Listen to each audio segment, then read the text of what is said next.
আউযু বিল্লাহি মিনাশ শাইতানির রাজিম বিসমিল্লাহির রহমানির রহিম কাফ হা ইয়া আইন সাদ। এটা আয়াতে মুতাশাবিহাত। কোরআন পাকে ২৯টা সূরার সাথে এই আয়াতে মুতাশাবিহাত আছে ২৯টা।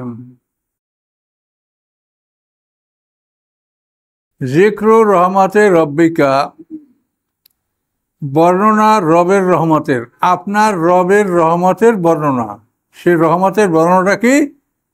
তার বান্দা জাকারিয়া, আল্লাহর বান্দা জাকারিয়া আল্লাহর রহমতের বর্ণনা, মানে এনাকে আলোচনা করলে আল্লাহর রহমত কি এটা আপনি বুঝতে পারবেন। কি রহমত তার উপর দান করছে আল্লাহ। নাদা রব্বাহু নেদান খাফিয়া, যখন তিনি ডেকেছেন তার রবকে নেদান খাফিয়া, চুপে চুপে। নেদা মানে ডাক, আর খাফিয়া মানে চুপে চুপে চুপে ডেকেছেন। তা দেখেন, আল্লাহর কাছে মোনাজাত করলে হাক ডাক করিয়া মোনাজাত করতে হবে, তা নাহলে মোনাজাত কি করলো ইমাম সাহেব?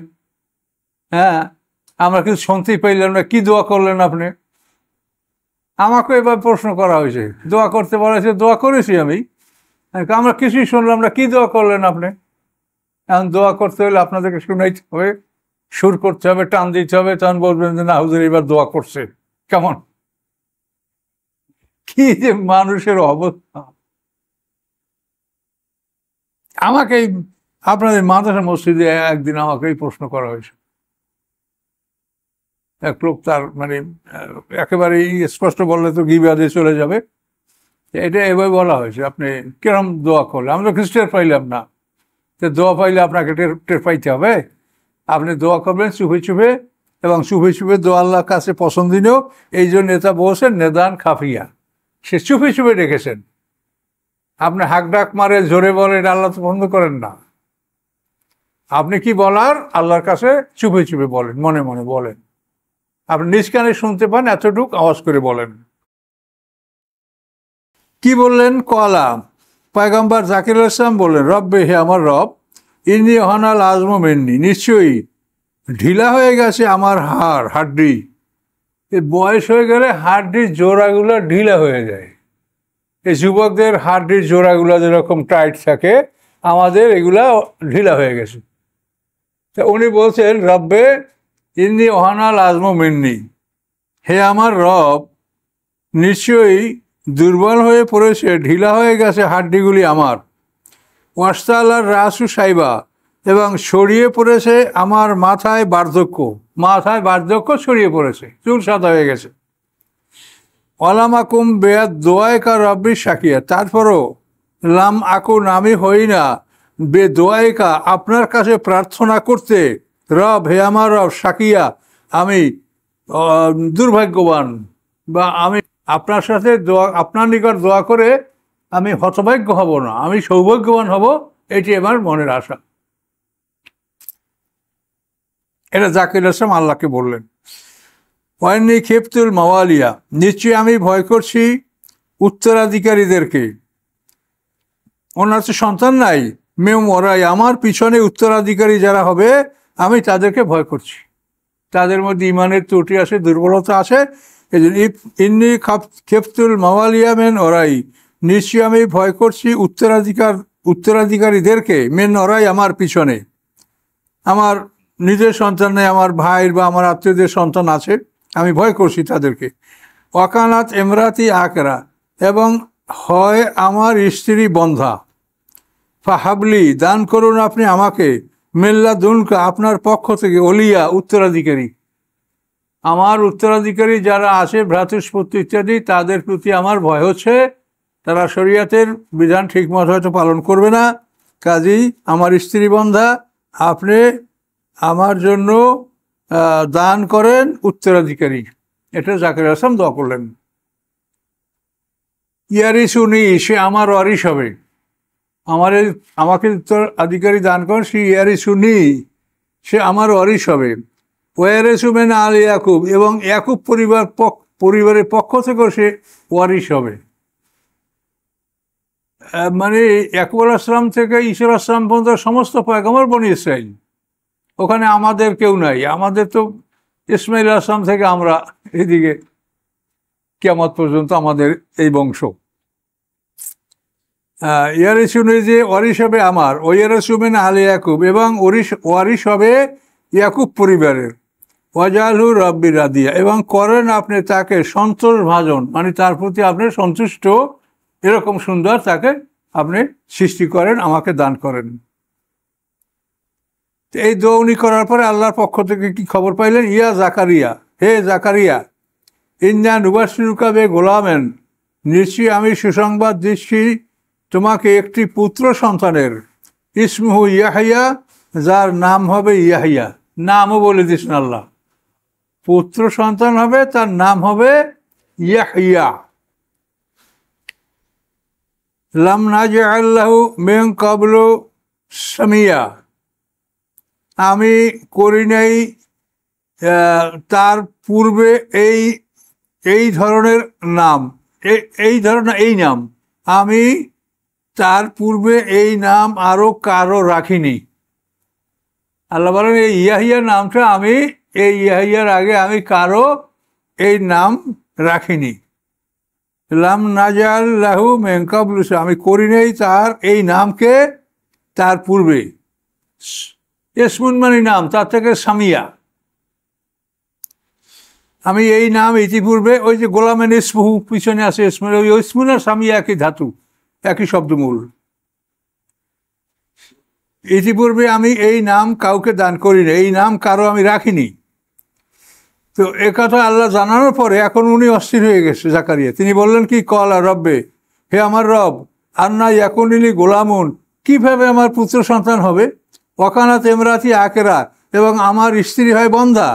ওয়াকাদ বালাগতু মিনাল কিবরি আতিয়া, এবং উপনীত হয়েছি বার্ধক্যের চরম পর্যায়ে। এতিয়া মানে একেবারে চরম শেষ সীমানায়, মানে ওনার বয়স তখন 120 বছর, আর ওনার স্ত্রীর বয়স তখন 98 বছর। 98 বছরের স্ত্রী আর 120 বছরের স্বামী। সেজন্য বলছে আমি বালাগতু মিনাল কিবরি আতিয়া, আমি উপনীত হয়েছি বার্ধক্যে চরমভাবে। এটা আল্লাহর কাছে উনি বললেন। কলা কাযালিকা কলা রব্বুকা, এভাবেই আপনার রব আপনাকে বলেছে, আপনার রব এভাবেই বলেছে যে আপনার সন্তান হবে। হুয়া আলাইয়া হাইয়িনুন, এটা আমার উপরে খুব সহজ। আল্লাহ বলে এটা আমার উপরে খুব সহজ। ওয়াকাদ খলাকতুকা মিন ক্বাবলু, অথচ সৃষ্টি করছি আমি তোমাকে ইতিপূর্বে। ওয়ালাম তাকু শাইয়া, তুমি কিছুই ছিলে না, তুমি কিছুই ছিলে না, তার থেকে তোমাকে আমি বানিয়েছি। কাজে এখন তো তোমরা দুইটা মানুষ বুড়ো হইলেও আসো, তা আমি তোমাদের থেকে সন্তান দেব, এটা কোনো আশ্চর্যের কোনো বিষয় না। কলা রব্বি জাল্লি আয়াত, তখন পয়গম্বর বললেন যে আমার জন্য আপনি নিদর্শন নির্ধারণ করেন, নিদর্শন দান করেন, নিদর্শন বানান। কলা আল্লাহ বলেন আয়াতুকা, তোমার নিদর্শন, আল্লাহ তুকাল্লিমান নাসা সালাসা লায়ালেন সাবিয়া, যে তুমি কথা বলতে পারবে না মানুষের সাথে 3 রাত 3 দিন সাবিয়া, অথচ তুমি সম্পূর্ণ সুস্থ। তুমি সম্পূর্ণ সুস্থ অবস্থায় তোমার মুখে কথা ফুটবে না, তুমি ইবাদত করতে পারবা, কিন্তু মানুষকে সম্বোধন করে কথা বললে সে কথার কোনো আওয়াজ তোমার মুখ থেকে বেরোবে না। সাবিয়া মানে সুস্থ, তুমি সম্পূর্ণ সুস্থ থাকা অবস্থায় 3 দিন 3 রাত তুমি কথা বলতে পারবে না। তো কথা যখন বন্ধ হয়ে গেল, তখন উনি বলছেন যে এখন আমার স্ত্রী গর্ভবতী হওয়ার সময় হয়েছে। খারাজা আলা কওমি মিনাল মেহরাবে, বের হলেন তিনি তার জাতির সামনে, মিনাল মেহরাবে, তার প্রাইভেট কক্ষ থেকে, ব্যক্তিগত রুম থেকে। এই যে মেহরাব আপনারা মসজিদে ব্যবহার করেন না, মেহরাব, মেহরাব মানে অস্ত্রাগার, হরবন মানে যুদ্ধ, এর থেকে মেহরাব মানে অস্ত্রাগার। সাহাবীদের কাছে অস্ত্র থাকতো, তো নামাজের সময় অস্ত্র কোথায় রাখবে, এই জন্য সামনে ওই রুমটা বানায়, ওখানে তারা অস্ত্র রাখে নামাজে দাঁড়ায়। তো মেহরাব শব্দ অস্ত্রাগার।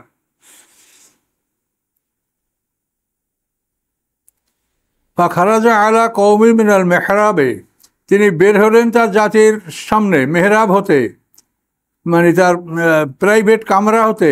আওহা ইলাইহিম, এবং ইশারা করলেন তাদের প্রতি। ওই যে কথা ফোটে না, এই জন্য ওহি মানে তাদের ইশারা করলেন তাদের প্রতি কি, আনসাবিহু বুকরাতাও আসিয়া, যে তোমরা আল্লাহর পবিত্রতা ঘোষণা করো সকাল সন্ধ্যায়। বুকরা মানে সকাল, আর আসিয়া মানে সন্ধ্যা।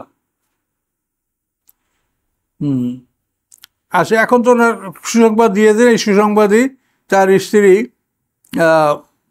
তার নাম হলো আশা, আর শ্বশুরের নাম হলো ফাকুজ। ফাকুজের 2 মেয়ে ছিল, হান্না এবং আশা। এই আশা হলো জাকির ইসলামের স্ত্রী, আর হান্না হলো ইমরানের স্ত্রী। ওই হান্না থেকে মরিয়ম আলাইহিস সালাম হয়েছেন। ইয়া ইয়াহিয়া খুজিল কিতাবা বিকুয়া, হে ইয়া তুমি কেতাব ধারণ করো সর্বশক্তি দিয়া। ও আতাইনাল হুকমা সাবিয়া, এবং আমি দিয়েছি তাকে হিকমত, জ্ঞান, বিজ্ঞান, প্রজ্ঞা বাল্যকালে। তাফসীর বলেন 3 বছর বয়সী আল্লাহ তাকে নবুয়ত দান করেছেন ইয়াহিয়া আলাইহিস সালাম। আতাইনাল হুকমা সাবিয়া ও হানানা মিন লাদুন্না, এবং তিনি ছিলেন অতি দয়ালু, অতি সমবেদনাশীল। মিন লাদুন্না, আল্লাহ আমার পক্ষ থেকে তিনি অতি দয়ালু, জাকাতা এবং পবিত্র, এবং ওকানা তাকিয়া, এবং তিনি ছিলেন আল্লাহ ভীরু, অর্থাৎ আল্লাহকে তিনি ভয় করে চলতেন। বাররাম্বে ওয়ালিদাইহি, এবং পিতামাতার প্রতি সদাচরণকারী। ওয়ালাম ইয়াকুন জাব্বারা, ছিলেন না তিনি অত্যাচারী, আসিয়া এবং অবাধ্য। তিনি অত্যাচারী এবং অবাধ্য ছিলেন না, পিতামাতার প্রতি অত্যন্ত সদয় সদ্ব্যবহারকারী তিনি ছিলেন। আসসালামুন আলাইহি, এবং শান্তি তার উপরে, ইয়ামা ওয়ালেদা, যেদিন সে জন্মগ্রহণ করেছে, ওয়ায়ামা ইয়ামুত, এবং যেদিন সে মৃত্যুবরণ করবে, ওয়ায়ামুতু ইউবাসু হাইয়া, এবং যেদিন তাকে জীবিত তোলা হবে। জন্ম, মৃত্যু, জীবিত 3 দিনই শান্তি। তো এই দিনগুলি যখন আল্লাহর পক্ষ থেকে শান্তির দিন, এই দিনগুলি যদি আমরা পালন করে তাদের জীবন বৃত্তান্ত আলোচনা করি, তা আমাদের পাপ হবে কেন? এইটা আবার মৌলভী সাহেবরা কোথায় পাইল? মিলাদুন নবী করা যাবে না, সিরাত মাহফিল করা যাবে না, এটা আল্লাহ কি বলছেন? যে তার জন্ম, তার মৃত্যু এবং পুনরুত্থান। পুনরুত্থান তো আমাদের সবারই একসঙ্গেই হবে। কাজে এগুলি শান্তির দিন। এই শান্তির দিনটাই আমরা ইবাদত বন্দেগী করবো, তাদের জীবন আলোচনা করবো, তাদের কথা মানুষকে প্রচার করব। রাসূলের জীবন কি এটা মানুষকে জানাতে হবে না? তাহলে মানুষ কেমন করে রাসূলকে মহব্বত করবেন? কাজে এই জন্য ঈদে মিলাদুন নবী, এখানে যদি কেউ বেদাতি কাজ করে সেটা আপনি বারণ করেন। কেউ হয়তো দোয়া না, দরুদ না, খালি বিরিয়ানি করিয়া বিরিয়ানি বিতরণ হলো, কোনো আল্লাহর নাম না, সেখানে হয়তো গান বাজনা বাজানো হলো আর বিরিয়ানি, এগুলো যদি করে, কেউ আলোকসজ্জা করে, এগুলি নিষেধ করবেন। কিন্তু রাসূলের জীবনী আলোচনা করা এবং মেহমানদারি করা মানুষের, বা লোকজন আসে তাদেরকে সেবা করা, এগুলো সবই সবের কাজ। এগুলি নিয়ে অযথাই বিতর্ক সৃষ্টি হচ্ছে সমাজে। তো এখন তো থাকলো একরকম সালামুন আলাইহি ইয়াউমা ওয়ালাদা ওয়া ইয়াউমা ইয়ামুতু ওয়া ইয়াউমা ইউবআসু হাইয়া। এটা দেখবেন সামনে ঈসা আলাইহিস সালামের ব্যাপারে এই 3টে কথা তার ব্যাপারেও বলা হয়েছে। নবীদের জন্ম, মৃত্যু, উত্থান, এটা একটা শান্তির দিন। আস্তাগফিরুল্লাহ আল্লাযী লা ইলাহা ইল্লা হুয়াল হাইয়ুল কাইয়্যুম ওয়া আতুবু ইলাইহি লা হাওলা ওয়া লা কুওয়াতা ইল্লা বিল্লাহিল আলিয়্যিল আযীম। আল্লাহুম্মা সাল্লি আলা মুহাম্মাদ ওয়া আলা আলি কামা সাল্লাইতা আলা ইব্রাহিম ওয়া আলা আলি ইব্রাহিম। আল্লাহুম্মা বারিক আলা মুহাম্মাদ কামা বারাকতা আলা ইব্রাহিম ওয়া আলা আলি ইব্রাহিম। اللهم آمين. ربنا ظلمنا أنفسنا وإن لم تغفر لنا وترحمنا لنكونن من الخاسرين. ربنا لا تزغ قلوبنا بعد إذ هديتنا وهب لنا من لدنك رحمة إنك أنت الوهاب. ربنا عليك توكلنا وإليك نبنا وإليك المصير. ربنا لا تجعلنا فتنة للذين كفروا واغفر لنا ربنا إنك أنت العزيز الحكيم. سبحان ربك رب العزة عما يصفون وسلام على المرسلين والحمد لله رب